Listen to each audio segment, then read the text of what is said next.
तो दोस्तों, ये कहानी है केविन कार्टर की, जो कि एक रियल कहानी है, जिन्होंने अपनी फ़ोटो के लिए बहुत सारे अवार्ड जीते। लेकिन जिस फ़ोटो के लिए उन्होंने अवार्ड जीते, उसी फ़ोटो की वजह से उन्होंने आत्महत्या भी कर ली। तो आइए देखते हैं इसके पीछे की पूरी कहानी। ये रियल कहानी साउथ अफ्रीका के फ़ोटो जर्नलिस्ट केविन कार्टर की है, जिनकी फ़ोटोज़ ने दुनिया भर में तहलका मचाया। उन्हीं फ़ोटोज़ में एक फ़ोटो थी सूडान देश की। 1993 में जब सूडान में अकाल पड़ गया था, तब तमाम मीडिया सूडान की स्थिति पर नज़र बनाए हुए थी। केविन भी सूडान पहुंचे और वहां के हालातों का जायजा लिया। अचानक एक सूखी बंजर पड़ी जमीन पर उनकी नज़र गई थी। तेज चिलमिलाती गर्मी और बुरा हाल था। वो बच्ची मौत की लकीर के बेहद ही करीब थी। जिंदा तो थी, पर बेजान और कंकाल हो गई थी। सिर नीचे कर भूख से तड़पते हुए मौत का इंतजार कर रही थी। बच्ची के पीछे कुछ दूरी पर एक बड़ा सा गिद्ध बैठा था, जो इंतजार में था कि ये मरे तो मैं इसे खाऊं, अपना आज का निवाला बना लूं। सूखी बंजर जमीन, तेज धूप, अकाल की स्थिति, भूख प्यास से तड़पती बच्ची और पीछे बैठा गिद्ध। केविन ने 20 मिनट तक इस दृश्य को देखा और अपने कैमरे में कैद कर लिया। 1994 तक केविन के खींची ये फोटो दुनिया भर में वायरल हो चुकी थी। न्यूयॉर्क टाइम्स में छपी इस फोटो के लिए उन्हें उसी साल पत्रकारिता के क्षेत्र में मिलने वाला सबसे बड़ा अवार्ड पुलित्जर से नवाजा गया था। 23 मई 1994 के दिन कार्टर को कोलंबिया यूनिवर्सिटी के लॉ मेमोरियल लाइब्रेरी में उन्हें पुलित्जर पुरस्कार से नवाजा गया। अवार्ड समारोह में एक रिपोर्टर ने केविन से सवाल किया था कि वहाँ कितने गिद्ध थे। केविन ने जवाब दिया, 1। तो रिपोर्टर ने कहा, वहाँ 2 गिद्ध थे, एक के हाथ में एक कैमरा था। ये सुनकर केविन ग्लानि से भर गए। हजारों लोगों ने केविन को और अखबारों को पत्र लिखे और पूछा कि बाद में उसी बच्ची का क्या हुआ। अखबारों में कई पत्रों के जवाब दिए और कहा कि हमें नहीं पता क्या हुआ।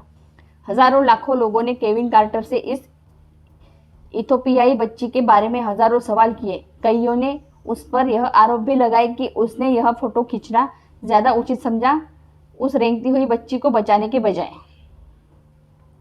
बच्ची को न बचा पाने की आत्मग्लानि इस कदर केविन पर हावी हो गई कि वो डिप्रेशन में जाने लगा।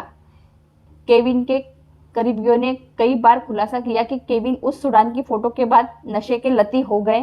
केविन ने कई बार आत्महत्या करने की कोशिश भी की। अंत में वो कामयाब भी हो गए। 27 जुलाई 1994 केविन की जिंदगी का आखिरी दिन था।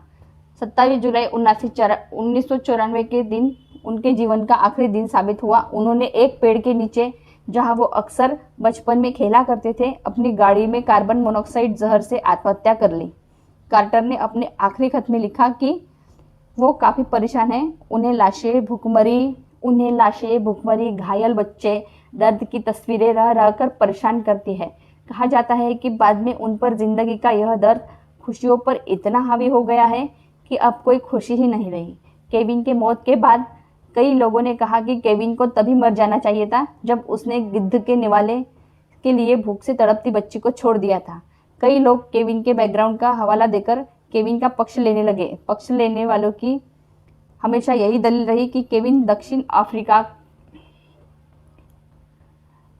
अफ्रीका के जोहान्सबर्ग का रहने वाला था। जब नेल्सन मंडेला की अफ्रीकी नेशनल कांग्रेस को गैर कानूनी संगठन घोषित किया गया था, रंगभेद चरम था, तो केविन के माता पिता भी अफ्रीका में रंगभेद को स्वीकार कर लिया था। लेकिन केविन ने इसके खिलाफ आवाज उठाई।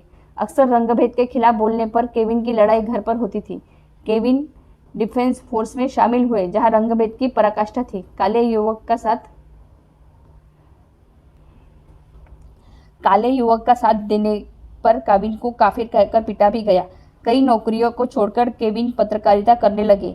जोहान्सबर्ग संडे एक्सप्रेस में केविन वीकली स्पोर्ट्स फोटोग्राफर बन गए। 1984 में जब काले लोगों की बस्तियां को तोड़ा गया, तो केविन व्हाइट फोटो जर्नलिस्ट में शामिल हुए और जो रंगभेद की करतूत को सामने ला रहे थे। केविन का पक्ष लेने वाले कहते हैं कि खून खराबा हर रोज देखते देखते केविन और उनके साथी नशे के आदी हो गए थे। केविन ने बोफो तस्वाना नरहंस को भी स्वीकार कर लिया था। जब गोलीबारी हो रही थी, तब केविन के बगल से गोली निकली, वो मरते मरते बचे थे। सूडान में दम तोड़ती बच्ची को गिद्ध के पास छोड़कर चले जाने के पीछे ये दलील कितनी सार्थक है, ये समझना मुश्किल है, क्योंकि एक पत्रकार खुद भले ही कितनी मुश्किल में हो क्यों न हो, वो अपनी जिम्मेदारी से भला कैसे मुंह मोड़ सकता है। केविन जो रंगभेद के खिलाफ थे, उन्होंने क्या उस बच्ची को जानकर मारने के लिए छोड़ दिया था? यह रंगभेद की कैसी खिलाफत थी? पत्रकारिता के क्षेत्र में भले ही केविन दुनिया भर में नाम कमाया हो, लेकिन उसी पत्रकारिता के में उनकी हार भी हो गई। उनके न्यूज़ सेंस की हार हुई, उनकी इंसानियत की हार हुई। आज भी कई पत्रकार किसी एक्सीडेंट को कवर करने की होड़ में रहते हैं, भले ही एक्सीडेंट में घायल कोई मर क्यों न जाए। ब्रेकिंग न्यूज चलाने की रेस में आज पत्रकार इंसानियत को भूल गए हैं। केविन क्वार्टर स्वाभिमान था, जो बच्ची को न बचा पाने की ग्लानि से मौत को गले लगा बैठा। लेकिन आज ऐसा भी स्वाभिमानी पत्रकार नहीं बचा। मतलब बहुत दिल को छूने वाली कहानी है ये। आपको पसंद आई होगी तो आप हमारे चैनल को सब्सक्राइब कर लें।